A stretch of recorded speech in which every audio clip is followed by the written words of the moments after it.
Welcome to Sakshi education. ఈరోజు సాక్షి education స్టూడియోస్లో ఒక rare achiever, UPSC ranker మన మధ్యలో ఉన్నారు. అతను ఎవరో కాదు, ధరావత్ భాస్కర్.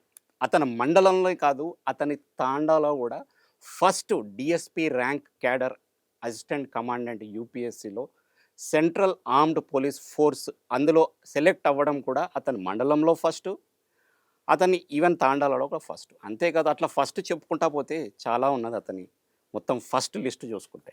సరే, ఏది ఏమైనా మనం వితౌట్ వేస్టింగ్ మచ్ టైం అతన్ని ఇన్వైట్ చేసేద్దాము మన మధ్యలోకి. అంతేకాదు, అంతోపాటు అతని మెంటార్ ఏదైతే Krishna Pradeep IAS 21st century IAS coaching academic director ఎవరైతే ఉన్నారో, chief academic director Bhavani Shankar గారు కూడా మనతో ఉన్నారు. అతనితో పాటు దాదాపుగా 7 ఏళ్ల పాటు నిర్విరామంగా ప్రతి క్షణం ఉంటూ ఈ స్థాయి వరకు ఉన్నారు.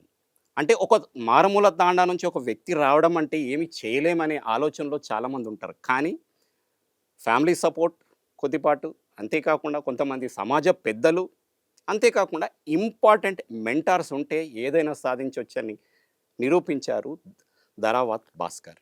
సో వీల్ ఆల్సో వెల్కమ్ అతని మెంటర్ని. సార్, భవానీ శంకర్ గారు, please welcome to our studios. Sir sir చెప్పండి సార్, అంటే మీరు ఫస్ట్ అతన్ని చూసినప్పుడు మీరు ఏమనుకున్నారు? ఫస్ట్ లుక్ ఏమనిపించింది సార్? అంటే మేము చాలామంది విద్యార్థులు స్టార్టింగ్ చూసినప్పుడు వాళ్ళందరూ వచ్చినటువంటి విద్యా నేపథ్యం చాలా మెరుగ్గా ఉన్న ప్రదేశం భాస్కర్తో కంపేర్ చేస్తే. భాస్కర్ ఒక చాలా మారుమూలమైన అటవీ ప్రాంతం నుంచి వచ్చిన విద్యార్థి. బాయ్స్ గర్ల్స్ కలిపి ఒక 123 స్టూడెంట్స్ ఉన్నారు. ఒక మొత్తం క్యాంప్ మా డిగ్రీ ఫస్ట్ ఇయర్ జాయిన్ అయిన 2021 బ్యాచ్.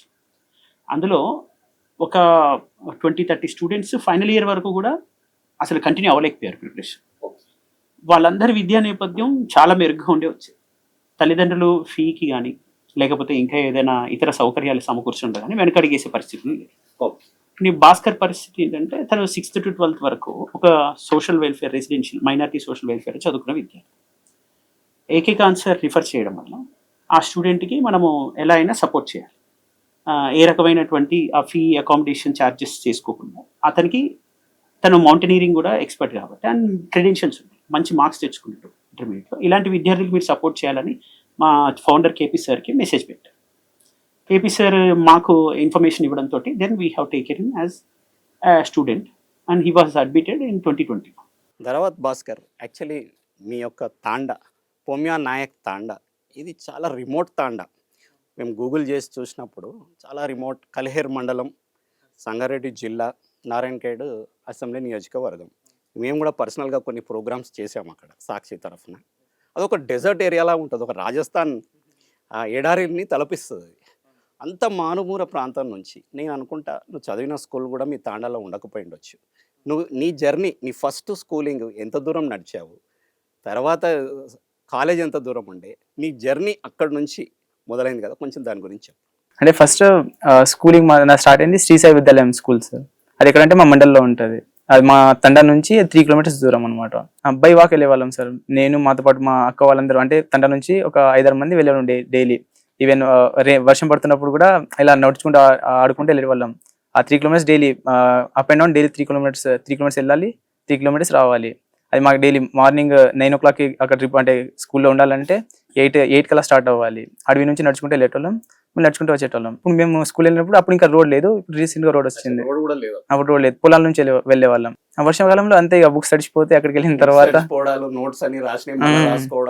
అందుకే మేము ఏం చేసేవాళ్ళం అంటే, స్కూల్లో ఈవినింగ్ కొంచెం ఒక 1/2 an hour అక్కడ కూర్చొని అక్కడే రాసేసి బుక్స్ అక్కడ సార్ వాళ్ళ ఇంట్లో పెట్టేసి వచ్చేవాళ్ళం. ఇంకోటి బరువు ఎందుకు ఎత్తడం అని అక్కడే సార్, మా ప్రిన్సిపల్ సార్ ఉన్నారు, పండరి గౌడ్ సార్ అని చెప్పేసి, సో సార్ వాళ్ళ ఇంట్లోనే పెట్టేసి వచ్చేవాళ్ళం అనమాట. సో తర్వాత నేను 3rd class వరకు అక్కడ చదువుకున్నాం మా విలేజ్ స్కూల్ శ్రీ సాయి విద్యాలయంలో. 3rd class లో మా ఫాదర్ చనిపోయారు అనమాట. నేను 3rd class లో మా ఫాదర్ చనిపోయారు 2012లో. సో చనిపోయిన తర్వాత అప్పుడే నెక్స్ట్ ఇయర్ మా అక్కకి మ్యారేజ్ చేసాం అనమాట.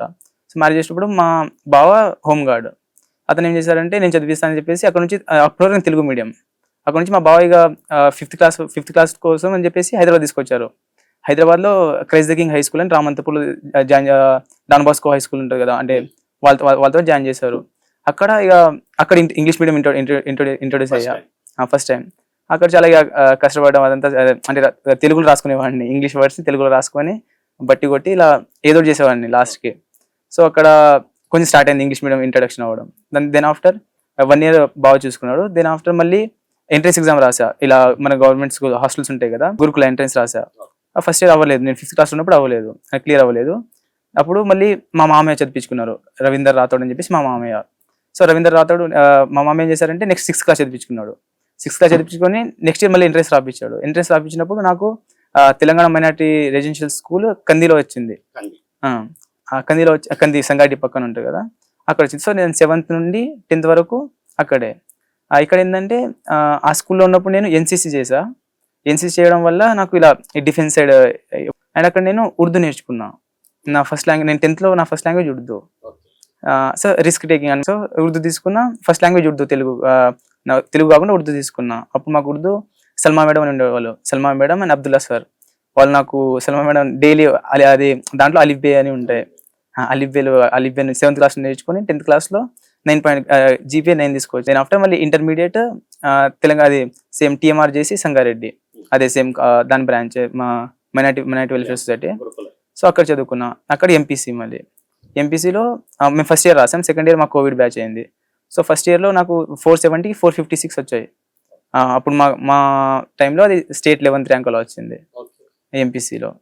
దెన్ ఆఫ్టర్ అప్పటికి నాకు యూపీఎస్సీ అనేది ఉంది థాట్లో. అంటే నాకు ఏం జస్ట్ ఐఏఎస్ అని తెలుసు, అంటే యూపీఎస్సీ అని తెలియదు. అప్పుడు ఐఏఎస్ అవ్వాలని తెలిసేది. అది కూడా ఏకే ఖాన్ సార్, నేను కిలిమంజారో 8th class ఉన్నప్పుడు కిలిమంజారో ఎక్కా. ఓకే మీరు మౌంటైనియర్ కూడా కదా. సో మీరు మౌంటైనీరింగ్ అసలు ఎట్లా వచ్చింది మీకు ఆ ఇంట్రెస్ట్? అంటే మీ తాండాల గుట్టలు ఎక్కే వల్ల ఎట్లా, అది ఎక్కడో స్టార్ట్ అవ్వాలి కదా? అది ఎలా స్టార్ట్ అయిందంటే మా స్కూల్లో నార్మల్గా ఫస్ట్ రన్నింగ్ కాంపిటీషన్ పెట్టారు. రన్నింగ్ కాంపిటీషన్ పెడితే అంటే మాకు ఎలా ఉండేదంటే ఏం పెట్టినా దాంట్లో ఫస్ట్ రావాలి. అంటే ఫస్ట్ వస్తే మా దగ్గర శాంతకుమార్ సార్ అని పీటీ సార్ ఉండేవాళ్ళు. ఎవరైతే రన్నింగ్ సార్ దాంట్లో ఫస్ట్ వస్తే వాళ్ళకి ఈవినింగ్ స్నాక్లో ఒక బనానా ఎక్స్ట్రా ఇస్తారు. ఒక బనానా ఎక్స్ట్రా గురించి మీ పోరాటం. సో అక్కడ స్టార్ట్ అయింది. సో రన్నింగ్లో స్టార్ట్ అయిన తర్వాత మాకు నెక్స్ట్ మీరు సెలెక్షన్, నువ్వు ఫస్ట్ వచ్చావు కాబట్టి నువ్వు భువనగిరికి తీసుకెళ్తామని చెప్పారు. ఎందుకు సార్ అంటే అక్కడ ఏదో నేర్పిస్తాను, అంటే మౌంటైనరింగ్ అప్పటికి తెలియదు నాకు, ఏం చెప్పిస్తున్నా తెలియదు. అప్పుడు 8th class నువ్వు? 8th class. సో వచ్చేసా ఇక్కడ Bhuvanagiri rock climbing high school ఉంది కదా, అక్కడికి వచ్చేసా. అక్కడికి వచ్చేసిన తర్వాత అక్కడ స్టార్ట్ అయింది అక్కడ బౌల్డరింగ్ అనుకుంటా, ర్యాప్లింగ్ అవన్నీ స్టార్ట్ అవుతున్నాయి. నాకు అర్థమైంది సంథింగ్ డిఫరెంట్ ఉందని. కానీ ఒకటి టార్గెట్ ఏంటంటే మళ్ళీ సెలెక్ట్ అవ్వాలని చెప్పి అక్కడ సెలెక్ట్ అయ్యి దాంట్లో సర్టిఫికేట్స్ ఉంటాయి, గ్రేడ్స్ ఉంటాయి, A1 A2 అలా. అంటే అలా వచ్చేసరికి మంచి గ్రేడ్ వచ్చింది. దెన్ ఆఫ్టర్ మళ్ళీ నెక్స్ట్ డే మళ్ళీ రన్నింగ్ కాంపిటీషన్ పెట్టారు. అంటే అక్కడ సెలెక్ట్ అయిన వాళ్ళకి కొంతమంది 5 members మళ్ళీ సెలెక్షన్ అయింది. ఆ సెలెక్ట్ అయిన వాళ్ళు మళ్ళీ రన్నింగ్ ఇలా ఇక్కడ మన గ్రౌండ్ జింకానా గ్రౌండ్ ఉంటుంది కదా, జింకానా గ్రౌండ్లో మళ్ళీ రన్నింగ్ పెట్టేసి అక్కడ మళ్ళీ సెలెక్ట్ చేశారు మమ్మల్ని.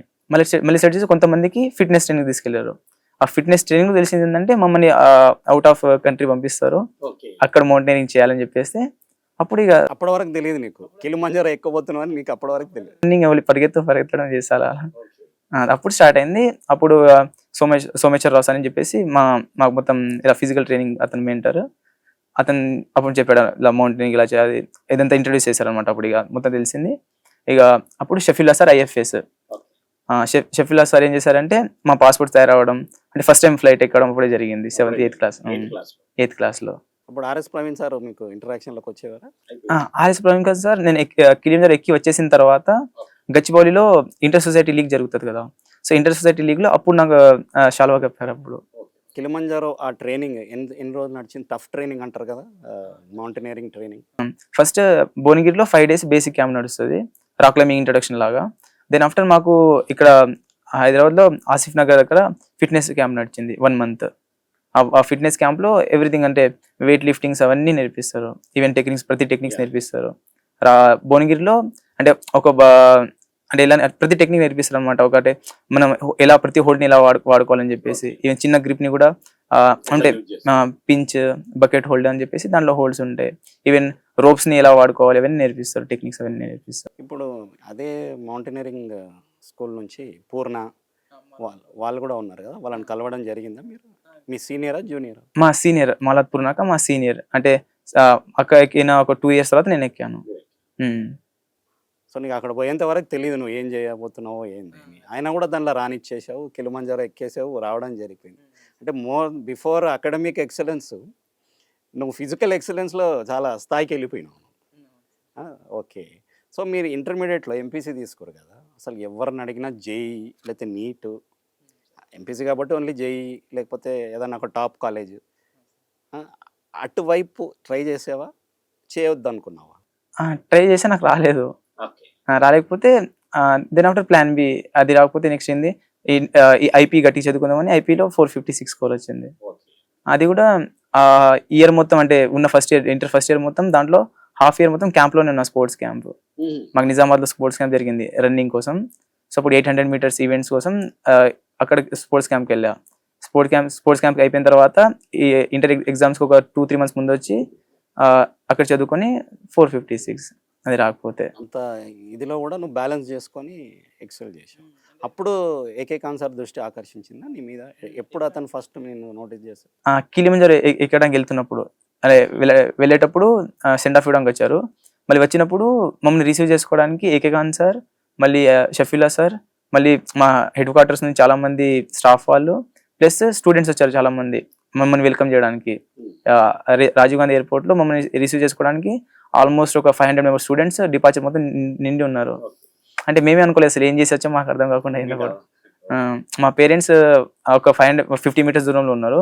వాళ్ళు మా దగ్గర రావడానికి ఆల్మోస్ట్ ఒక 20 మినిట్స్ అలా పట్టింది. అంటే అందరు మెడలో దండ వేస్తున్నారు, నాకు ఏం అర్థం కాలేదు అసలు ఏం జరుగుతుంది అనేది. నువ్వు ఏదో పోయినావు, పార్టిసిపేట్ చేసినావు, వచ్చేసినావు అనే ఫీలింగ్లోనే ఉన్నావు. నువ్వు ఏం అచీవ్ చేసినావు కూడా నీకు అంతగా ఓకే. ఇప్పుడు మీ ఫాదరు చనిపోయారు అన్నారు కదా 3rd క్లాస్లో. సో నీకు ఎవరు బాగా అంటే ఎడ్యుకేషన్ చదువుకోవాలా బాగా అని ఇంట్లో చెప్పిన వాళ్ళు ఎవరు? అది ఎట్లా అంటే అన్న ఎప్పుడు మనం ఆపలేదు. అంటే లైక్ ఎప్పుడు సరే ఇంత చదువు అంత చదువుకుని పంపించారు. దెన్ ఆఫ్టర్ ఎట్లా అంటే ఒక్కొక్క పాయింట్లో ఒక్కొక్కరు వాళ్ళ హ్యాండ్ ఇచ్చారు. అంటే లైక్ వాళ్ళు నాకు సపోర్ట్ చేశారు. అంటే జనరల్గా ఫాదర్ చనిపోతే ఇంకొక అబ్బాయి ఉన్నాడంటే పనిలో పెట్టేసుకోవడము, ఇంటిని సపోర్ట్ చేసుకోవడం అనేది ఉంటుంది కదా. బట్ మీ బ్రదర్ ప్లే చేసిన రోల్ గ్రేట్ రోల్. చాలా గ్రేట్ అసలు. ఎందుకంటే ఇంకోటి మా డాడ్ చనిపోయినప్పుడు మాకు 2 అక్కలకి ఇంకా పెళ్లి అవ్వలేదు, మ్యారేజ్ అవ్వలేదు. సో ఆ అన్న 2 అక్కలకి మ్యారేజ్ చేశాడు, ప్లస్ నన్ను చదివించాడు, ప్లస్ మమ్మీకి క్యాన్సర్ సర్జరీ అవడం అప్పుడు కూడా చూసుకున్నాడు. అచ్చా, మీ మదర్కి క్యాన్సర్ అప్పుడే డిటెక్ట్ అయింది? క్యాన్సర్ సర్జరీ 2021లో అయింది, నేను డిగ్రీ ఫస్ట్ ఇయర్లో ఉన్నప్పుడు. ఒక 5 days ఫాదర్ చనిపోవడం, మదర్కి ఇట్లా అవ్వడం, నీకు ఇది అంటే నీ ప్రిపరేషన్స్లో ఇన్ని అచీవ్ చేసేసినావు ఆల్రెడీ. ఇక్కడికి రాకముందు, యూపీఎస్సీకి రాకముందే నీకు ఉన్నాయి కొన్ని అచీవ్మెంట్స్. అవి ఎట్లా బ్యాలెన్స్ చేసావు? ఆ మెంటల్ బ్యాలెన్స్ అందరికీ ఉండదు అంటారు, ఏమంటారు సార్?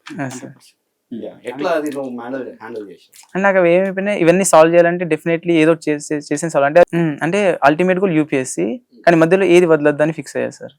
అంటే ఫస్ట్ అయితే ఒక గవర్నమెంట్ ఆఫీషియల్గా సర్వీస్లో ఉండాలి, దెన్ ఆఫ్టర్ యూపీఎస్సీ మళ్ళీ ట్రై చేయాలనుకున్నాం. ఇప్పుడు మీరు ఇక్కడ వరకు వచ్చారు కదా, ఆల్మోస్ట్ ఏకే ఖాన్ సార్ వాళ్ళకు ఇంట్రడ్యూస్ చేశారు ఫోన్ చేసి. సార్ భవానీ శంకర్ సార్ అంటే ఫస్ట్ మీకు ఆ అబ్బాయిని ఇంట్రడ్యూస్ చేసినప్పుడు మీరు చూసి ఉంటారు కదా, మీకు ఒక పర్సెప్షన్ ఉంటుంది ఈ అబ్బాయి చేయగలుగుతాడు అని, ఒక 50% లేదా 30%. మీరు ఫస్ట్ అతన్ని అంటే సరే అతను బ్యాక్గ్రౌండ్ బయోడేటా పక్కన పెడితే మీరు ఏమనుకున్నారు సార్ అతను చూసినప్పుడు, అతను లీన్ పర్సనాలిటీ? అదే నేను పర్ఫెక్ట్గా నేను ముందే మీకు ఇందాక ఒక వర్డ్ చెప్తున్నాను చూడండి, ఏంటంటే నేపథ్యం, అంటే బ్యాక్గ్రౌండ్ చూస్తాను. తనకి పుస్తకాలు కొనిచ్చేవాళ్ళు కానీ, కష్టాల్లో ఉంటే ఆదుకునే వాళ్ళు కానీ, లేదా తనకు ఏదో స్కూల్ బస్ పెట్టి పంపించేవాళ్ళు కానీ, ఇలాంటి నేపథ్యం ఉన్న వ్యక్తి కాదు. తన క్లాస్మేట్స్ అందరితో కంపేర్ చేస్తారు, కానీ ఏ రోజు తనకి కంపారిజన్ లేదు. అది ఫస్ట్ స్టేజ్ ఆఫ్ సక్సెస్. వాళ్ళకి అది ఉంది, నాకు ఇది లేదు. ఇప్పుడు కాలంలో ఒక మంచి ఫోన్ కొని ఇచ్చినా పక్కనోడికి ఐఫోన్ ఉంది నాకు లేదు అనే జనరేషన్ కిడ్స్ ఉన్నారు. కానీ జీరో కంపారిజన్. ఎవరు నెగిటివ్గా మాట్లాడినా ట్రోల్ చేసినా పట్టించుకోరు. వచ్చి డైరెక్ట్గా ఎప్పుడైనా కలిసి చెప్పారు. నేను ఫోకస్ అంతా డైరెక్ట్గా చెప్పింది చేయడం అంతా. మొండిగా అసలు తొండికి కూర్చోవడం అది, తను చెప్పినట్టు చేయడం తప్ప వేరే ఆలోచన పెట్టుకున్నాడు.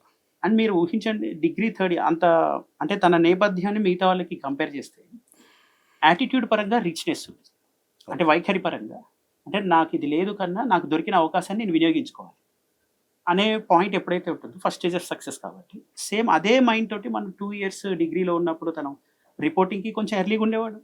ఎప్పుడైతే దసరా హాలిడేస్ వెళ్తే 1 week దాకా ఇంటికి మన రిపోర్ట్కి రారు క్యాంపస్కి.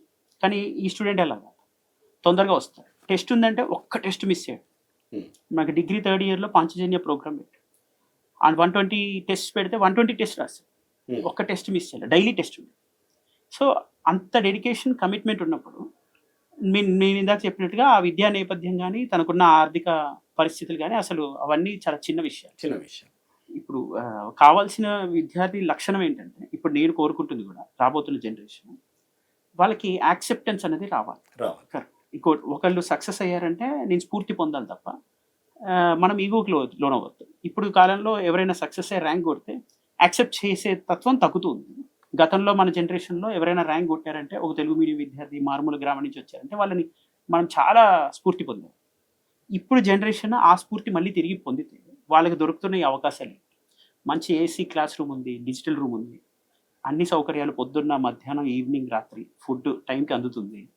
సో వాళ్ళు ప్రతిదీ ఒక కంప్లైనింగ్ నేచర్ కాకుండా నాకు దొరికిన ఈ అద్భుతమైన అవకాశం నా ముందు జనరేషన్లో లేదు. ఇప్పుడు సపోజ్ నాకే ఇలాంటి డిగ్రీ ప్లస్ ఐఏఎస్ ఉన్నట్టయితే సో మేము ఎలాంటి పొజిషన్ ఉండేవాళ్ళం? డిగ్రీ స్థాయిలో ఈ ఐఏఎస్ ఫౌండేషన్ ఇస్తే మేము అత్యంత ఉన్నత శిఖరానికి వెళ్ళేవాళ్ళం.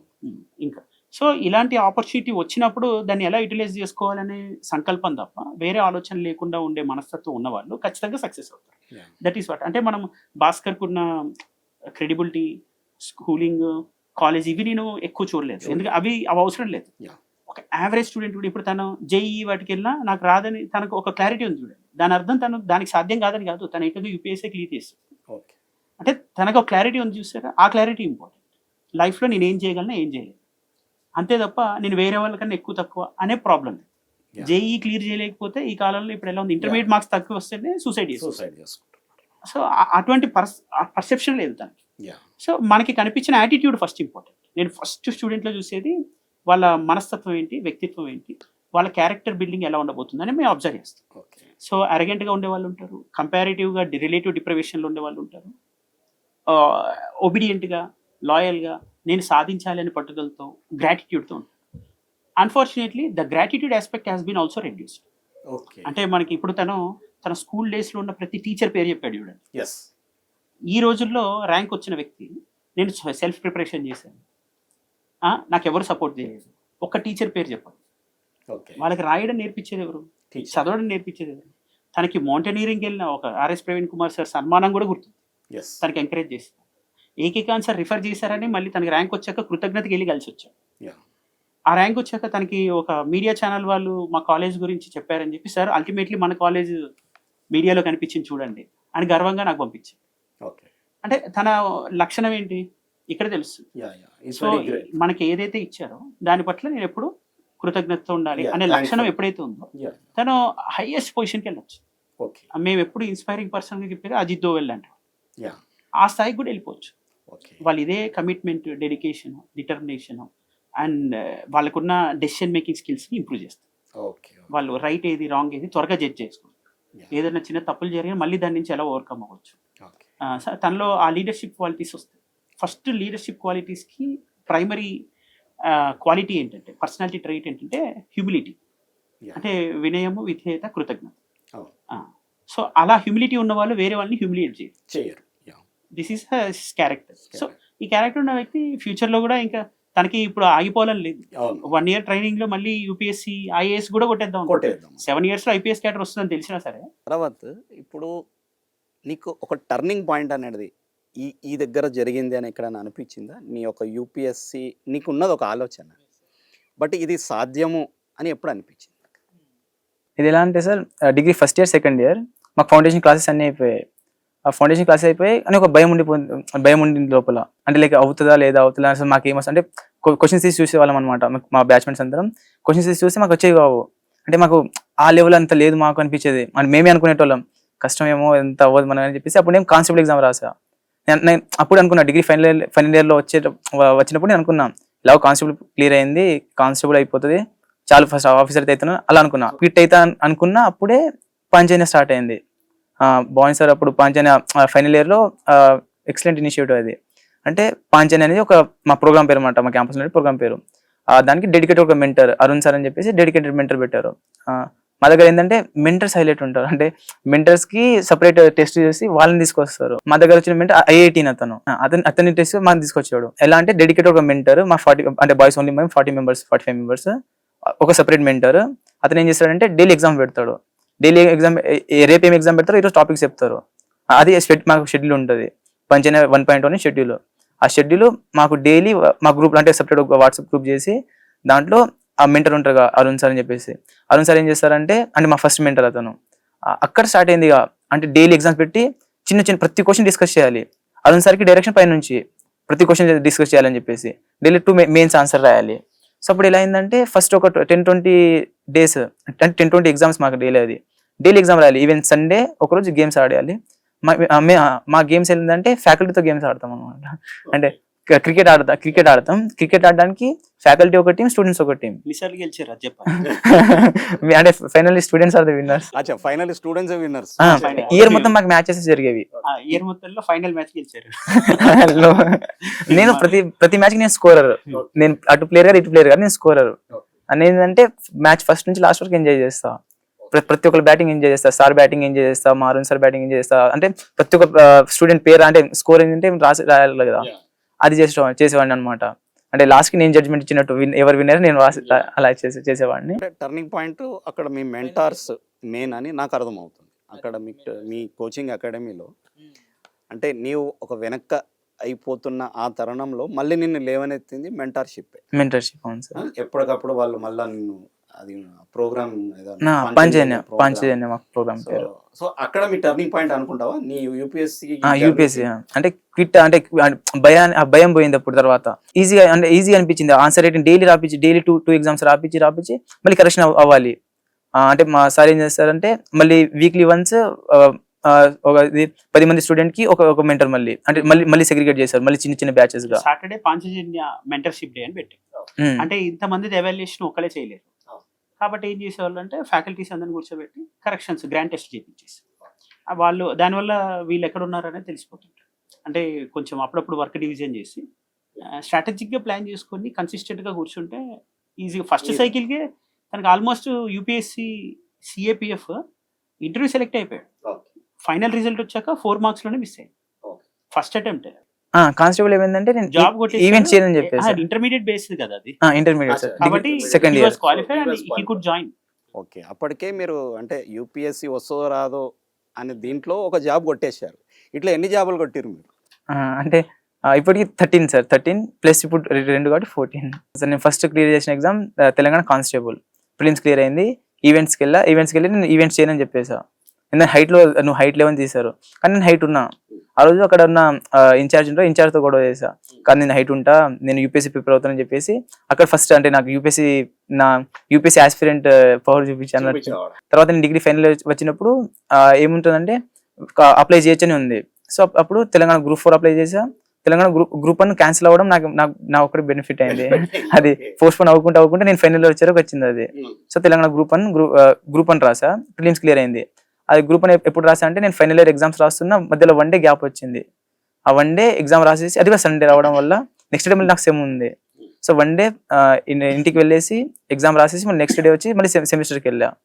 తెలుగు సెమిస్టర్ మళ్ళీ వచ్చేటప్పుడు బస్లో క్లాసెస్ వినేసి అలా తెలంగాణ గ్రూప్ 1 రాసా. తెలంగాణ గ్రూప్ 4 అయితే మా డిస్ట్రిక్ట్ లో 7th ర్యాంక్ వచ్చింది. అప్పుడు 7th ర్యాంక్. డిగ్రీ కాకముందు అదే చెప్తున్నా నేను, ఇది డిగ్రీ ఇంకా పాస్ కాలేదు నీకు, డిగ్రీ పత్రం నీ చేతిలో లేదు, అప్పటికి ఎలిజిబిలిటీ లేదు. Only first year second year foundation తో కొట్టాడు.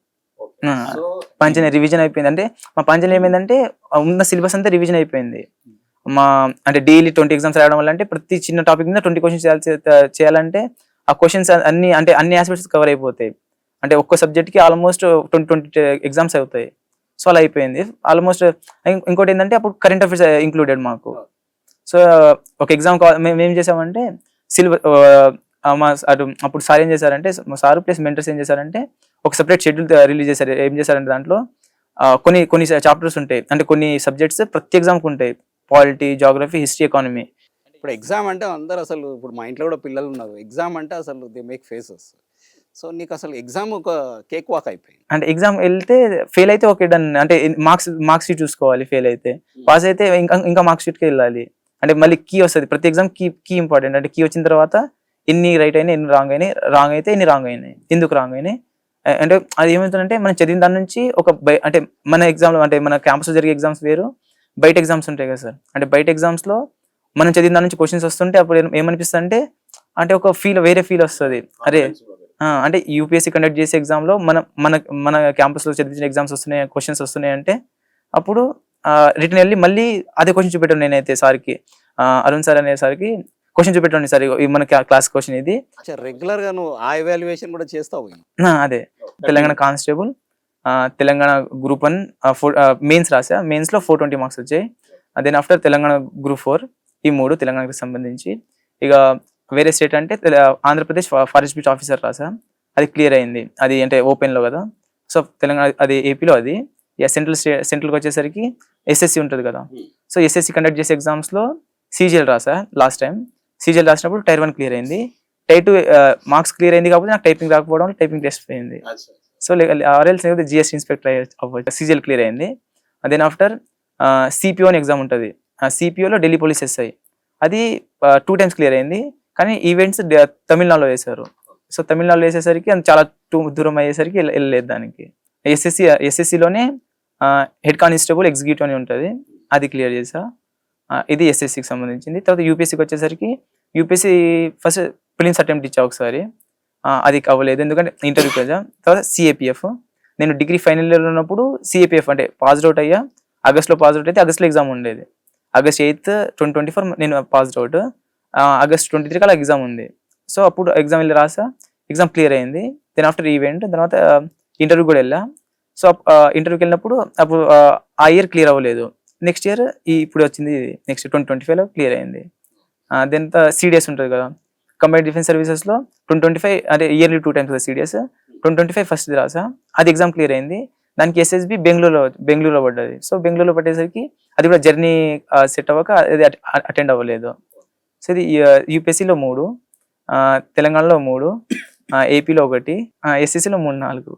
సార్ మాకు ఒకటి అర్థమవుతలేదు, డిగ్రీ కాకముందే ఇన్ని జాబ్స్ కొట్టేశాడు మీ స్టూడెంట్.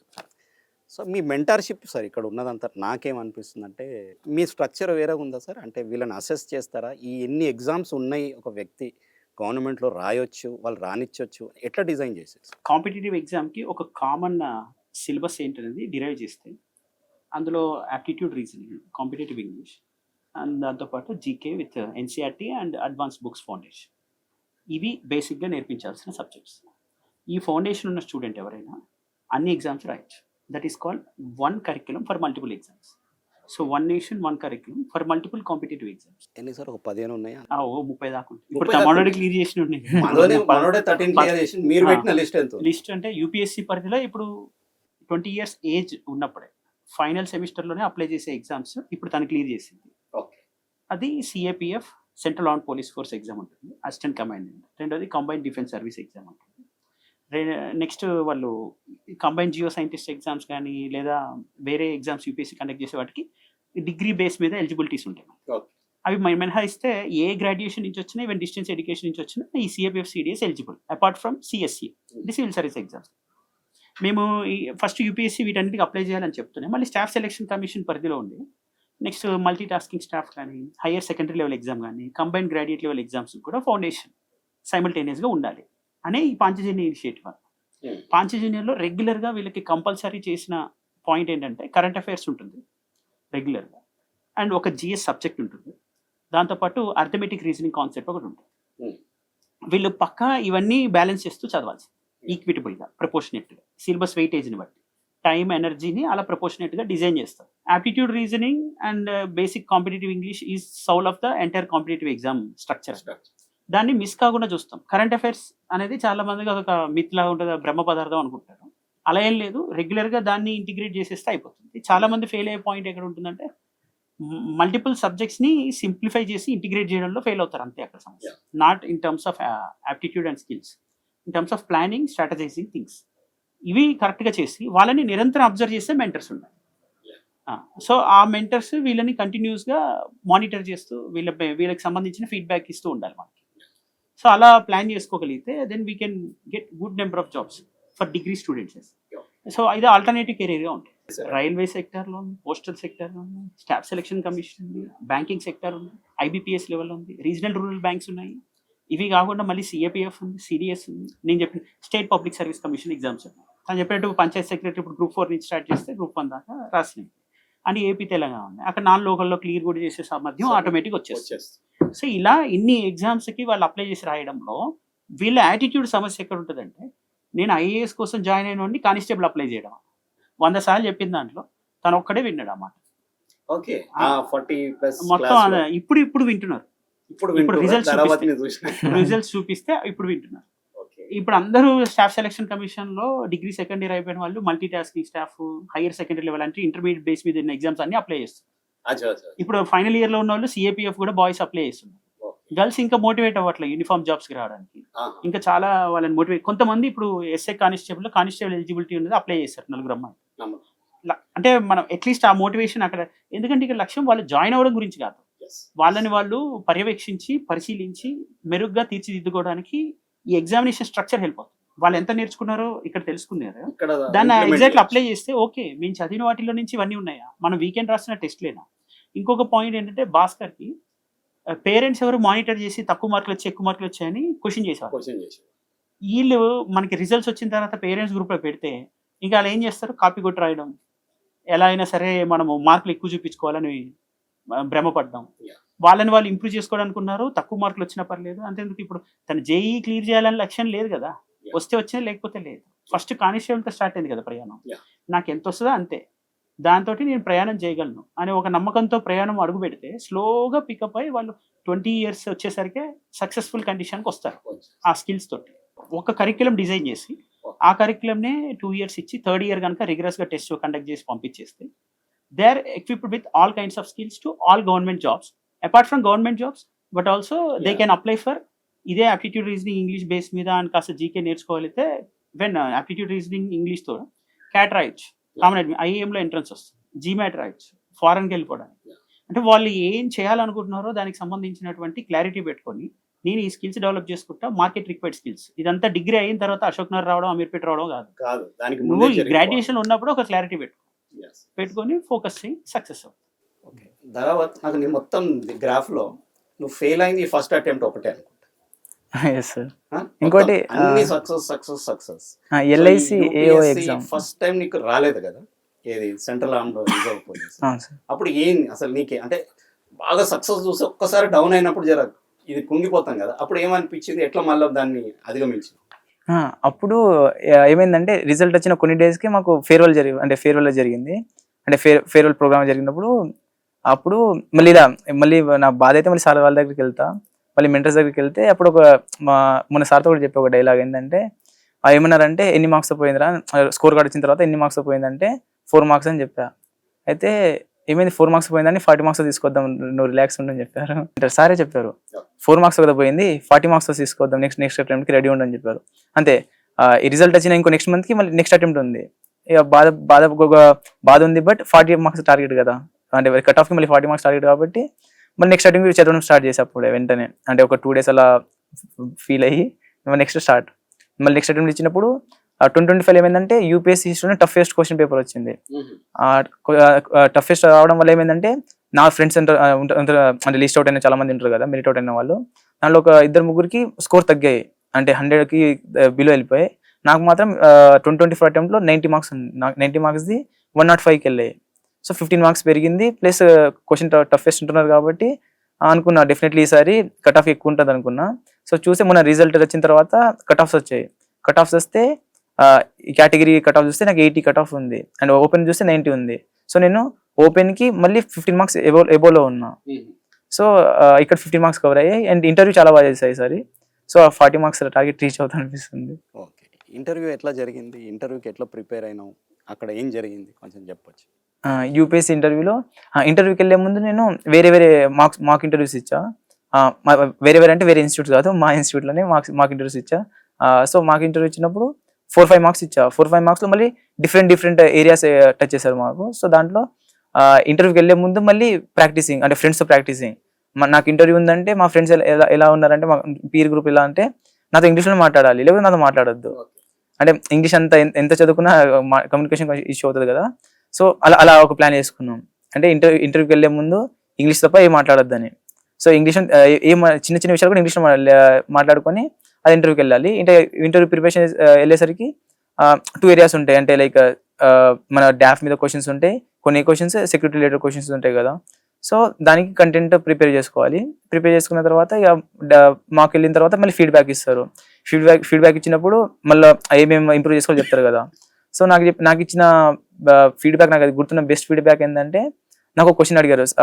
మాకు ఇంటర్లో క్వశ్చన్ ఉంటుంది. క్వశ్చన్ ఏం అడిగారంటే, సపోజ్ ఒక చైల్డ్ ముజాహిదీన్ ఉన్నాడు, చైల్డ్ ముజాహిదీన్ విత్ గన్ ఉంటే నువ్వు ఏం చేస్తావు అని అడిగారు. అంటే నా దగ్గర కూడా గన్ ఉంది, నువ్వు ఏం చేస్తావు అంటే, నేనేమన్నా అంటే డైరెక్ట్ చంపేస్తా అని చెప్పా. Direct I will shoot him అని చెప్తే ఫీడ్బ్యాక్లో ఏమొచ్చిందంటే మా కేపీ సార్ చెప్పారు, నువ్వు చాలా వైలెంట్ ఉన్నావు, వైలెంట్ తగ్గించుకో అన్నాడు. దెన్ ఇంకో ఫీడ్బ్యాక్ ఏమొచ్చిందంటే ఫేస్ మీద స్మైల్ మెయింటైన్ చేయని చెప్పి ఇచ్చారు. సో అవి రెండు మెయింటైన్ చేశాను. అక్కడికి వెళ్ళిన తర్వాత టూ మచ్ ఎక్స్ట్రీమ్స్ ఆన్సర్ ఇవ్వలేదు, అండ్ ఎక్స్ట్రీమ్స్ ఆన్సర్స్ ఇవ్వలేదు. ఐ విల్ ట్రై టు అని చెప్పా. వర్డ్స్ ఇంక్లూడ్ చేశారు అనమాట. అలావి ఇక్కడ ఫీడ్బ్యాక్లో వచ్చింది. మెయిన్ ఇంటర్వ్యూ తీసుకెళ్ళా. సో మెయిన్ ఇంటర్వ్యూకి వెళ్ళిన తర్వాత క్వశ్చన్స్ అడిగారు అనమాట. ఇలానే సేమ్ అనుకున్న క్వశ్చన్స్ అడిగారు. ఏం క్వశ్చన్ అడిగారంటే, అసలు నీకు మౌంటైనరింగ్ ఎందుకు చేయాలనిపిస్తుంది, అలాంటి క్వశ్చన్స్. ఆ క్వశ్చన్స్ ఆల్రెడీ మాకులో కొన్ని కవర్ అయ్యాయి. సో ఆ కవర్ అవ్వడం వల్ల అదే అడిగారు అనమాట. అక్కడికి వెళ్ళిన తర్వాత అసలు నీకు ఎందుకు మౌంటైనింగ్ చేయాలనిపిస్తుంది మేడం అడిగారు. సుజాత చతుర్వేది మేడం పోడుపడ్డది. సో ఆ మేడం అడిగారు అనమాట, ఎందుకు అసలు నీకు మౌంటైన్ ఎందుకు చేయాలనిపిస్తుంది అంటే, దానికి ఆన్సర్ ప్రిపేర్ అంటే అక్కడికక్కడి ఆటోమేటిక్ వచ్చింది ఆన్సర్ ఏమి ఇచ్చా అంటే, అంటే ఒకటే పాయింట్ దగ్గర మనం డిఫరెంట్ క్లైమేట్ ఎక్స్పీరియన్స్ చేయొచ్చు ఒక మౌంటైన్కి వెళ్తే. ఎలా అంటే దాని బేస్ దగ్గర ఎవర్ గ్రీన్ ఫారెస్ట్ ఉంటుంది, పైకి వెళ్తున్న కొద్దీ ఫారెస్ట్ తగ్గుతూ వస్తుంది. సో కొంచెం మిడిల్కి వెళ్ళిన తర్వాత డిసిడస్ ఫారెస్ట్ చూడొచ్చు. ఇంకా కొంచెం పైకి వెళ్ళిన తర్వాత టెంపరేచర్ తగ్గిన తర్వాత గ్లేషియర్స్ చూడొచ్చు. సో ఇక్కడ ఏంటంటే ఎవర్ గ్రీన్ ఫారెస్ట్ చూస్తున్నాం, డెసిడస్ ఫారెస్ట్ చూస్తున్నాం, ప్లస్ గ్లేషియర్స్ చూస్తున్నాం. సో ఒకటే పాయింట్ లో ఇన్ని వేరియేషన్ చూపించే కెపాసిటీ ఒక మౌంటైన్ కి ఉంది కాబట్టి ఐ లైక్ మౌంటైన్స్ అని చెప్పా.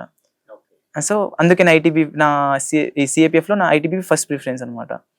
సో అందుకే ఐటీబీపీ ఫస్ట్ ప్రిఫరెన్స్ అంటే, అవును మేము ఐటీబీపీ అందుకే నా ఫస్ట్ ప్రిఫరెన్స్. మౌంటైనరింగ్ చేసా, ప్లస్ ఎవరెస్ట్ ఎక్కాలని నా డ్రీమ్ ఇన్కంప్లీట్ డ్రీమ్ లా ఉండిపోయింది. సో అప్పుడు ఏమైంది, సో అది కంప్లీట్ చేయాలని చెప్పేసి నాకు ఐటీబీపీ కావాలి. ఎలా అంటే నా వర్క్ని నా ప్యాషన్గా మార్చుకొని నేను అక్కడ నా హాబీస్ కూడా అక్కడ ఎంజాయ్ చేస్తాను అని చెప్తే, మేడం ఏమన్నారంటే, అంటే నువ్వు ఎంజాయ్ చేయడం కోసం జాబ్కి వస్తున్నావు అంటే, నేను అన్నా జాబ్ చేయడమే నా ఎంజాయ్మెంట్ అని చెప్పా. So you are the different personality we ever seen అని చెప్పేసి మంచి ఫీడ్బ్యాక్ ఇచ్చారు. సో ఇంటర్వ్యూ అంతా నువ్వు వాళ్ళనే డామినేట్ చేశావు, మీ ఆన్సర్స్ తోని సర్ప్రైజ్ చేశావు. ఇలా నవ్వుకుంటే జరిగింది ఇంటర్వ్యూ అంతా. ఇంకా ఫైనల్ వచ్చేసరికి, సరే నీలో ఉన్న నెగిటివ్స్ చెప్పు అని చెప్పారు. మేడం చెప్పింది, నీలో ఉన్న ఒక 2 నెగిటివ్స్ చెప్పు అంటే, నేను చాలా ఫాస్ట్ మాట్లాడతాను మేడం అని చెప్పా. మేడం అదే బాగానే మాట్లాడుతున్నావు అంటే, కాదు మేడం నా ఫ్రెండ్స్ చెప్పారు మేడం అని చెప్పేసా. సో అదే ఎలా అని చెప్పా, no madam my friends told madam అని చెప్పా.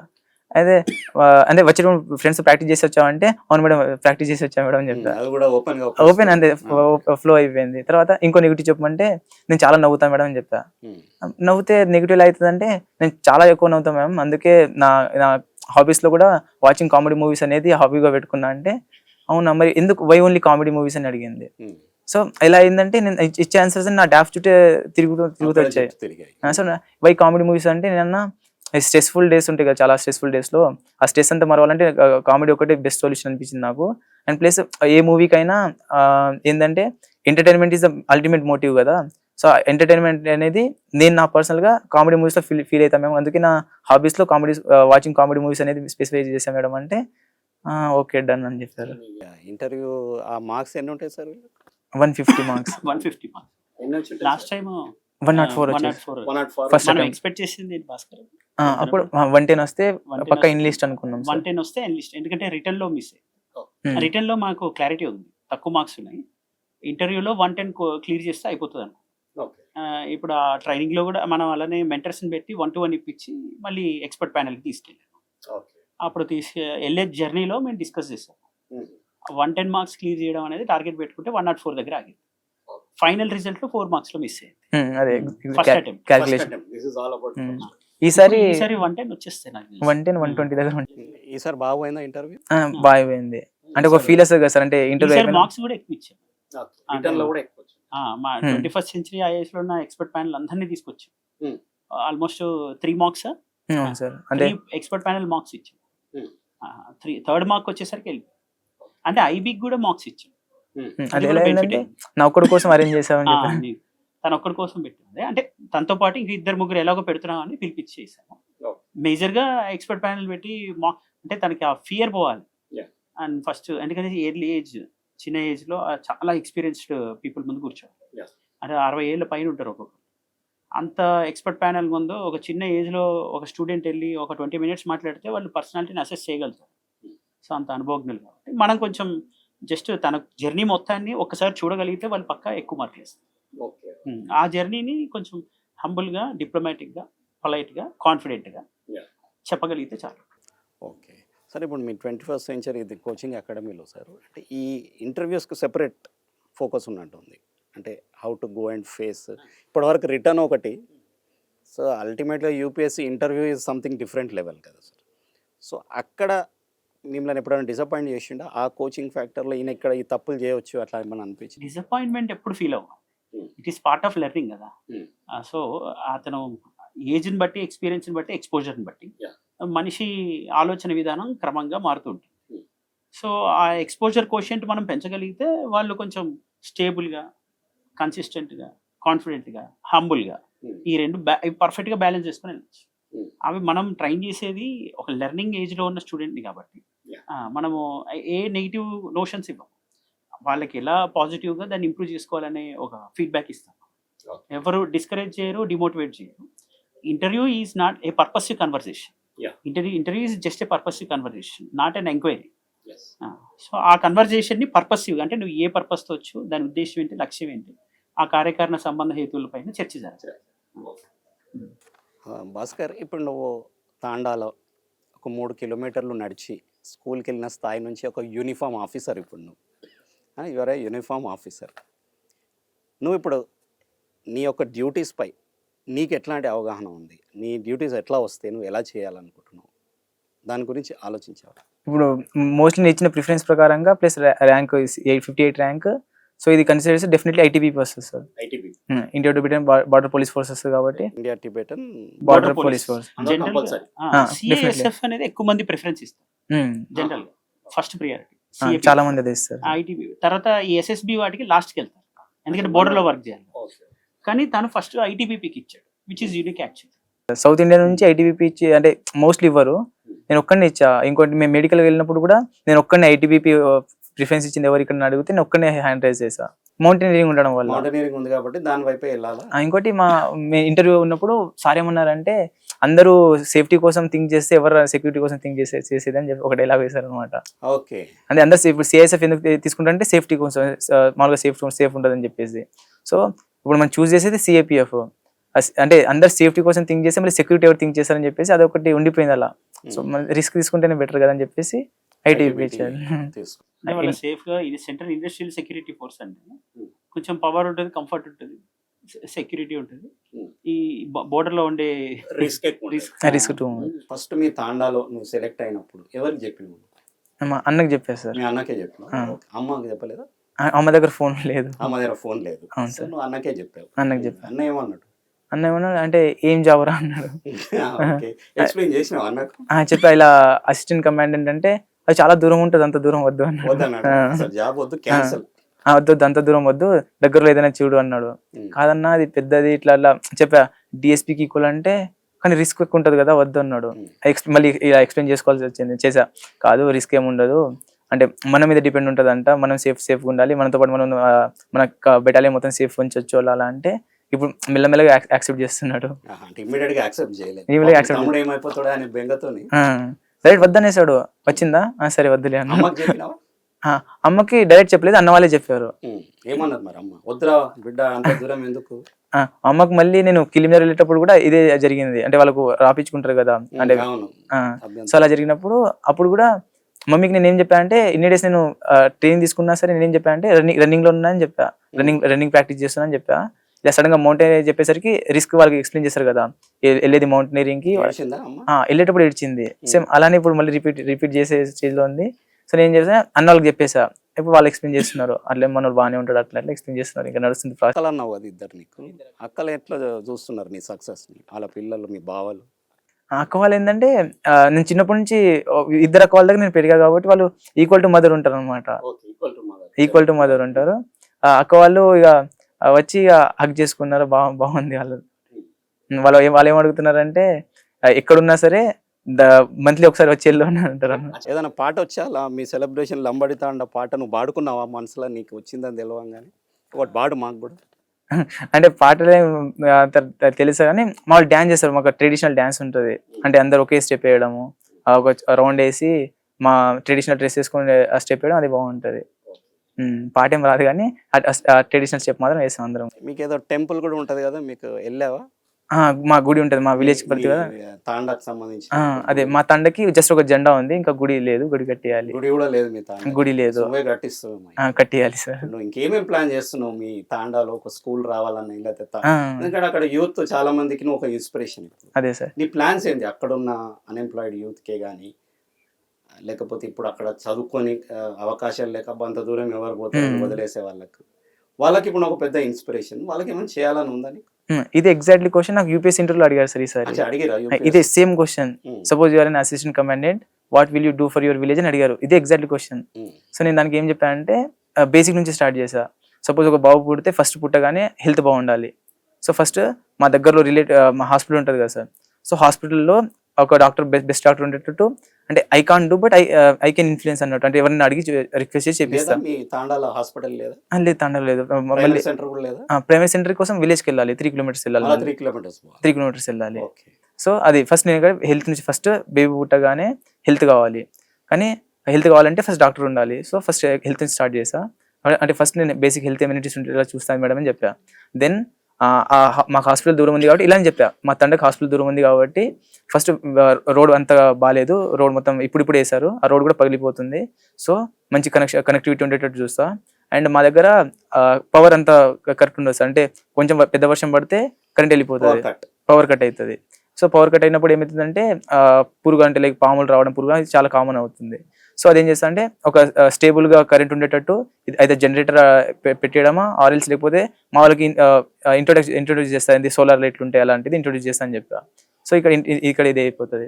దెన్ ఆఫ్టర్ ఒక బాబు కొంచెం పెద్దగా అయిన తర్వాత చదువుకోవాలి కాబట్టి మా దగ్గర స్కూల్ ఉంది, బట్ స్కూల్ కి ఎవరు టీచర్ లేరు. గవర్నమెంట్ స్కూల్ ఉందా? ఉంది, మా సైడ్ తండాలో ఉంది. మాకు 2 తండాలు ఉంటాయి. ఆ తాండా ఎంత దూరం? ఒక 1 కిలోమీటర్ల దూరం ఉంటుంది. సో సైడ్ తండలో మా పిల్లలు అంటే సైడ్ తండకి వెళ్ళాలి, కానీ అక్కడ స్కూల్లో టీచర్ లేరు. సో ఫస్ట్ ఏం చేస్తా అంటే ఆ స్కూల్కి కొంచెం రినోవేషన్స్ అలాంటివి పెట్టించి మంచి బోర్డు పెట్టించి, సో ఫస్ట్ బేసిక్ స్కూల్ అక్కడ ఆ తండలో స్కూల్, అది కూడా నేను వెళ్ళలేదు ఆ స్కూల్కి. అప్పుడు ఆ స్కూల్ అసలు ఇదే అయితే లైక్ దానికి టీచర్ లేరు, అలానే డైరెక్ట్ మేము విలేజ్కి వెళ్ళేటోళ్ళం. సో ఇప్పుడు ఆ స్కూల్ ఫస్ట్ ఆ స్కూల్ మంచి రినోవేట్ చేయించి అక్కడ చదివిస్తామని చెప్పాం, అలా చెప్పా. దెన్ ఆఫ్టర్ ఇక ఇలా ఎడ్యుకేషన్కి వచ్చేసి హెల్త్ అయిపోయింది, ఎడ్యుకేషన్ అయిపోయింది. దెన్ ఆఫ్టర్ మా వాళ్ళందరికీ నేనే ఇఫ్ పాసిబుల్ నేను ఎప్పుడు ఇంటికి వెళ్ళినా సరే వాళ్ళకి ఏమేమి చదవాలి ఏమేమి చదివించి నేను చెప్తాను చెప్పా. తర్వాత మా వాళ్ళందరికీ మా ఇది ఉంటుంది కదా, మా తండ వాళ్ళందరి కోసం తాగడానికి వాటర్ లేదు. అంటే మా తండలో ఏంటంటే ఆల్మోస్ట్ చాలా మందికి కిడ్నీ స్టోన్స్ ఇష్యూ ఉంది. మా 7 ఇళ్ళు ఉంటాయి, వాటర్ ప్రాబ్లం ఉంది. సో ఫస్ట్ వాటర్ కోసం అని చెప్పేసి ఆ ట్యాంక్ కట్టించి దాని కింద ఒక చిన్న ప్యూరిఫైర్ పెట్టిస్తాం మేడం అని చెప్తే, సో ఏం చేస్తామంటే మీ విలేజ్ని సూపర్ విలేజ్లో మార్చుకోవాలనుకుంటున్నాం అంటే, సూపర్ విలేజ్ కాదు మేము లివబుల్ విలేజ్లో మార్చుకుంటా అని చెప్తే ఓకే డన్ నైస్ అని చెప్పారు. ఓకే, సో మీ తాండాకి ఇంకా కనెక్ట్ అయి ఉన్నావు నువ్వు అక్కడ లేకపోయినా ఇంతకాలం ఎక్కువ కాలం మీరు ఇన్స్టిట్యూషన్స్లో దాంట్లోనే ఉన్నారు కదా. నాన్న ఎప్పుడైనా గుర్తొచ్చాడా? నాన్న నువ్వు చాలా చిన్నతనంలోనే మేబీ నీకు అంత ఇది కూడా ఉండకపోవచ్చు. అంటే నాకు మెమొరీ అంటే డాడీతో ఒకటి మెమొరీ ఉందంటే జస్ట్ ఒకసారి నన్ను ఎత్తుకొని కొట్టారు, అది గుర్తుంది. అది కూడా ఎందుకు కొట్టారంటే నాకు ఏబిసిడీలు రావట్లేదు అని 8 స్కూల్కి వెళ్ళేటప్పుడు, ఇలా 3 కిలోమీటర్స్ వెళ్తున్నప్పుడు ఒకసారి నేను వెళ్ళనని చెప్తే ఎత్తుకొని తీసుకెళ్తున్నారు స్కూల్కి. హాఫ్లో ఉన్నప్పుడు నాకు ఏబిసిడీలు రావట్లేదు అంటే కింద దింపి ఒకసారి కొట్టి మళ్ళీ తీసుకెళ్లారు స్కూల్కి. అలా గుర్తుంది. డాడీతో టూ మచ్ మెమరీస్ ఏం లేవు. అంటే ఇప్పుడు డాడీ ఉంటే ఎలా ఉండేది అని అనుకుంటారా? మీ డాడీ ఊరందరికి పోయి చెప్పి పార్టీ ఇచ్చేటోడేమో. డెఫినెట్లీ ఇచ్చేవాళ్ళు, కానీ తర్వాత మా వాళ్ళందరూ అది లోటు రాకుండా చూసుకున్నారు. అన్న అంటే డాడీ లేడేమో కానీ వీళ్ళందరూ డాడీ పొజిషన్ రిప్లేస్ చేయలేరు, బట్ దానికి తక్కువ ఏం చేయలేదు అన్నట్టు. ఓకే సార్, ఇప్పుడు మీరు మీ కోచింగ్లో కూడా చెప్తారా సార్ ఈ సోషల్ అవేర్నెస్ కూడా ఉంటుందా? ఎందుకంటే సిలబస్లో పార్ట్ కూడా Indian society, salient features of Indian society and diversity of India. తను ఇందాక చెప్పిన మౌంటనీరింగ్లో ఉన్న డైవర్సిటీ ఆ సబ్జెక్ట్ వల్లే తెలుసు. అంటే జోగ్రఫికల్గా ఎంత డైవర్సిటీ ఉంది ఇండియా.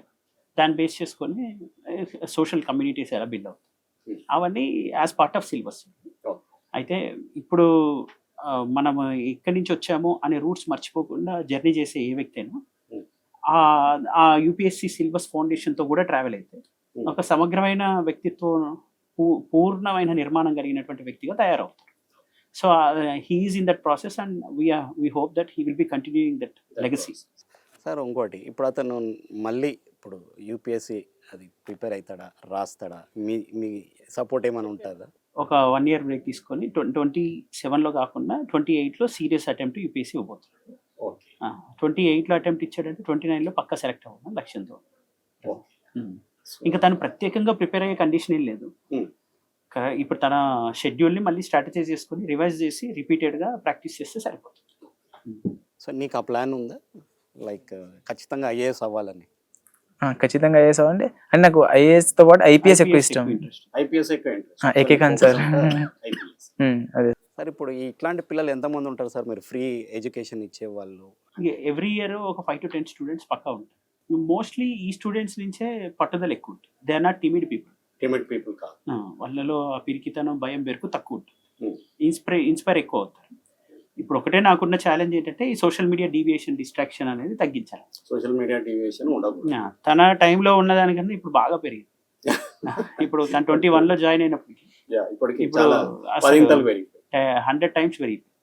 ఇప్పుడు మేము మా డిగ్రీ ఫస్ట్ ఇయర్లో జాయిన్ అయిన స్టూడెంట్స్కి అసలు మొబైల్ ఇవ్వము ఫస్ట్ ఇయర్. ఎందుకంటే వాడు 3 monthsకి మళ్ళీ డ్రాప్ అయ్యి ఇంకెక్కడ పోతుంది.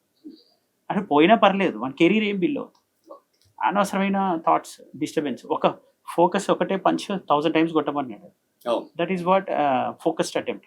ఆ ఫోకస్డ్ అటెంప్ట్ వచ్చే వరకు 3 years వీళ్ళు ఏమి సాక్రిఫైసెస్ చేయక్కర్లా. ఇప్పుడు మాతోటి క్రికెట్ ఆడారని చెప్తున్నారు కదా, మేము క్రికెట్ ఆడేవాళ్ళం, ఫెస్ట్లు చేసుకునే వాళ్ళం, ఎన్ని ఉన్నాయి తను ఎవ్రీ ఇయర్, ఫేర్వెల్ అన్ని బాగా జరిగేవి. స్టూడెంట్స్కి ఎవ్రీ వీకెండ్ యాక్టివిటీస్ ఉంటాయి. వాళ్ళ యాక్చువల్ పొటెన్షియల్ ప్రిపరేషన్ టైం ఎప్పుడు ఉందంటే మధ్యలో జూన్ తర్వాత వస్తారు, దసరా వచ్చేస్తుంది, గణేష్ చతుర్థి, దీవాళీలు అవన్నీ ఎలాగో ఉంటాయి ముందు వెనక. తర్వాత పొంగల్ వస్తుంది, ఆ తర్వాత సమ్మర్ హాలిడేస్ వస్తాయి. ఈ మధ్యలో వాళ్ళకి వీకెండ్ యాక్టివిటీస్ ఉంటాయి, స్పోర్ట్స్ ఉంటుంది. సరిగ్గా ప్రిపరేషన్ టైం ఎంత ఉందో అంత మాత్రమే చదివితే చాలు. మేము వాళ్ళకి 365 రోజులు చదివించట్లేదు. మనకు అకాడమిక్ సిస్టంలో curriculum, co curriculum and extra curriculum. కరిక్యులంలో ఈ సిలబస్ ఫౌండేషన్ ఉంటుంది. అంటే 50% అకాడమిక్స్ ఉంటే ఒక 60% ఉందనుకోండి, మిగతా 20% కో కరిక్యులం, ఎక్స్ట్రా కరిక్యులం ఉండాలి. కో కరిక్యులంలో యాక్టివిటీస్ ఉంటాయి, జస్ట్ ఎ మినిట్ లాంటివి, స్పీకథాన్ లాంటివి ఉంటాయి, మోడల్ యునైటెడ్ నేషన్స్, మాక్ పార్లమెంట్ లాంటివి పెడుతుంటాయి కో కరిక్యులం. ఎక్స్ట్రా కరిక్యులంకి వచ్చేసరికి వాళ్ళకి స్పోర్ట్స్, కల్చర్ మ్యాండేటరీ. అంటే ఏదో వాళ్ళకి ఫ్రెషర్స్, ఫేర్వెలే కాకుండా కాలేజ్ ఫెస్ట్, ఇంకా మల్టిపుల్ యాక్టివిటీస్లో ఇండిపెండెన్స్ డే, January 26 సెలబ్రేషన్స్, వీటన్నిటిలో స్పోర్ట్స్, కల్చర్ కంపల్సరీ ఇంటిగ్రేట్ చేస్తాం. వాళ్ళకి టైం ఇస్తాం, ఒక స్టడీ అవర్ ఎగ్జామ్షన్స్ ఇస్తాం. సో అట్లా మళ్ళీ వాటిని ప్రాక్టీస్ చేసి ముందుకెళ్తాం. సో ఇప్పుడు మీ తాండాలలో చాలా చిన్నప్పుడే పెళ్ళిళ్ళు అవుతుంటాయి. తాండా నేను చాలామంది చూసిన, వాళ్ళ తర్వాత గవర్నమెంట్ ఆఫీసర్స్గా కూడా మారుతారు మళ్ళీ. ఓకే, ఇప్పుడు ఐ థింక్ ఉమెన్స్ కాలేజ్లో తెలంగాణ యూనివర్సిటీ వైస్ ఛాన్సలర్ కూడా ఒక తాండా ఆమె అనుకుంటారు. సో చాలా ఎర్లీ మ్యారేజెస్ అవుతాయి. అండ్ ఇంకోటి స్పూరియస్ లిక్కర్ ఇష్యూస్ ఎక్కువ ఉన్నాయి తాండాస్లో. దాని గురించి చెప్తామనుకున్నా, బట్ నువ్వు చెప్పలే, మీ తాండాలో లేదేమో. దాని గురించి ఏమనుకుంటావు? అంటే మా దగ్గర ఎర్లీగా మ్యారేజ్ చేయడం అనేది ఇప్పుడు అయితే ఆగిపోయింది. నేను చూసినంత వరకు ఇప్పుడు మా జనరేషన్ వాళ్ళకి, మా అన్న వాళ్ళైతే చదివిస్తున్నారు. మాకు ముందు జరిగి ఉండొచ్చు. మేమైతే ఈ మధ్య మా అక్క వాళ్ళు, మా చెల్లి వాళ్ళు అందరూ చదువుకుంటున్నారు. అంటే అందరూ ఒక్కొక్క హాస్టల్స్లో ఉన్నారు. ఇలా ఈ సోషల్ వెల్ఫేర్ హాస్టల్స్ ఉన్నాయి కదా, ప్రతి ఒక్కరు హాస్టల్స్లో ఉన్నారు. సో నేనైతే ఎక్స్పీరియన్స్ చేయలేదు, బట్ చూడలేదు, అలా జరుగుతుండొచ్చు. స్పూరియస్ మా తండలో అలా లేదు, ఇప్పుడు అది లేదు అని విన్నా. మా సైడ్ వాళ్ళు అంటే వేరే తండ వాళ్ళు, మా తండలో లేదు అది. మా దాంట్లో చేయరు.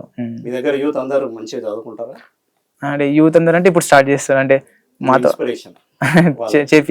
చేపియాలి.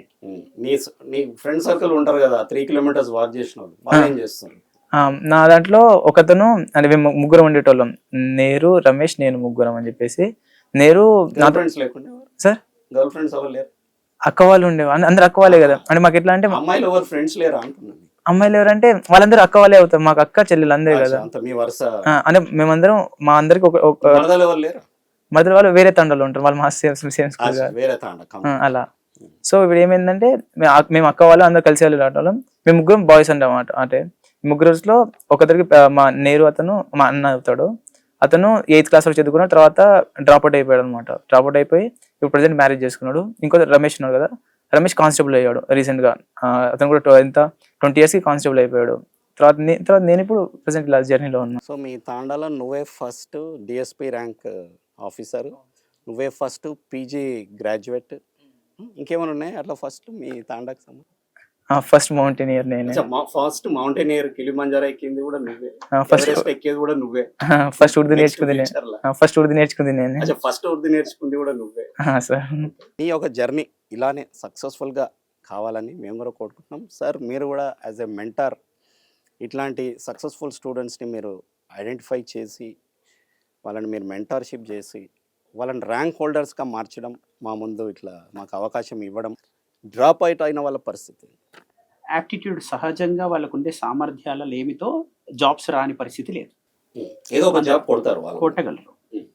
వాళ్ళకి ఉన్నటువంటి ప్రధానమైన సమస్య వైఖరిలో ఒక ఆప్టిమిస్టిక్ పాజిటివ్ యాటిట్యూడ్, ఇది డెవలప్ చేయడం చాలా ఇంపార్టెంట్. అండ్ అప్కమింగ్ జనరేషన్కి ఇది వెరీ వెరీ ఇంపార్టెంట్. ఎందుకంటే ఇప్పుడు నేను చెప్పాను, క్లాస్కి వెళ్ళాను, మోటివేట్ చేశాను, నెక్స్ట్ మినిట్ వాళ్ళు ఇన్స్టాలో ఇంకేదో చూస్తారు, ఇన్స్టాకి వెళ్ళిపోతారు. నెక్స్ట్ వాళ్ళు దాంతో ఇన్ఫ్లుయెన్స్ అయ్యి అదేదో బాగుంది అనుకుంటారు, నెక్స్ట్ ఇంకోటి ఏదో బాగుంది అనుకుంటే వాళ్ళు డీవియేషన్స్, డిస్ట్రాక్షన్స్ డిస్ట్రక్ట్ చేస్తారు. ఈ 3D వదిలిపెట్టి డిటర్మినేషను, డెడికేషను, ఇవన్నీ ఇంకో 2D మీద ఫోకస్ చేసుకోవాలని చెప్తాను. ఇప్పుడు మనం చేయగలిగేదంటే సక్సెస్ కాలేని వాళ్ళకి కూడా నేను అలాంటి పరిస్థితి రానివద్దని 1 Nation 1 Curriculum అని పెట్టాను. ఎందుకంటే వాళ్ళు కానిస్టేబుల్ స్థాయి నుంచి IPS వరకు రాయాల్సిన ఎగ్జామ్స్ అన్నిటికి కావాల్సిన ఫౌండేషన్ ఇస్తుంది. That is what the vision of Panchajanya. దీనికి వన్ థింకింగ్ ఉండాలి, మెనీ హ్యాండ్స్ ఉండాలి. ఒక థింకింగ్ ప్రకారం చాలా మంది దీనికి కాంట్రిబ్యూట్ చేయాలి. ఒక R&D team, content development, mentors, దీంతోపాటు మంచి ఫ్యాకల్టీ, వీళ్ళందరినీ మనం బిల్డ్ చేసుకొని మన థింకింగ్కి తగ్గట్టుగా దాన్ని ఎగ్జిక్యూట్ చేయగలిగితే బెస్ట్ రిజల్ట్స్ వస్తాయి. ఓన్లీ పాయింట్ ఇక్కడ స్టూడెంట్స్ బిలీవ్ చేయగలరు, ప్రాసెస్ని ట్రస్ట్ చేయాలి. Belief and trusting the process is the model of success. మీ క్లాస్లో నీతో పాటు చాలామంది సక్సెస్ కానోళ్ళు ఉంటారు కదా, వాళ్ళకి ఏం చెప్తారు? అంటే నీతో పాటు ఈ యూపీఎస్సీ ఎగ్జామ్స్ రాయని వాళ్ళు టచ్లో ఉండొచ్చు నీకు ఫోన్? అందరు టచ్లో ఉన్నారు సార్. వాళ్ళు సక్సెస్ కానోళ్ళు కాదు, ఇన్ ద ప్రాసెస్ అంతే. వాళ్ళకి కొంచెం లేట్ ఉంది, డెఫినెట్లీ ఉంది. మా నెవర్ గివ్ అప్, అంటే గివ్ అప్ చేయలేదు కాబట్టి వాళ్ళు గివ్ అప్ చేస్తే ఓడిపోయినట్టు. అప్పుడు అది నెవర్ సక్సెస్ కానీ వాళ్ళు అందరు ప్రాసెస్లో ఉన్నారు కాబట్టి డెఫినెట్లీ ఇంకో 1-2 years అయితే మా బ్యాచ్లో అందరూ ఏదో జాబ్లో ఉంటారు. మోస్ట్లీ IAS, IPS, ఆల్వేస్ గ్రూప్లో కలెక్టర్స్ ఉంటారు మా వాళ్ళు. Thank you Bhaskar, all the best in your career. Thank you sir. So నేను ఇంకో IPS అధికారులా కూడా చూడాలనుకుంటున్నాను సార్. Thank you Bhaskar sir. So మీ యొక్క మెంటర్షిప్ ఇంకా చాలామందిని భాస్కర్లను మాకు పరిచయం చేస్తుందని కూడా కోరుకుంటున్నాం.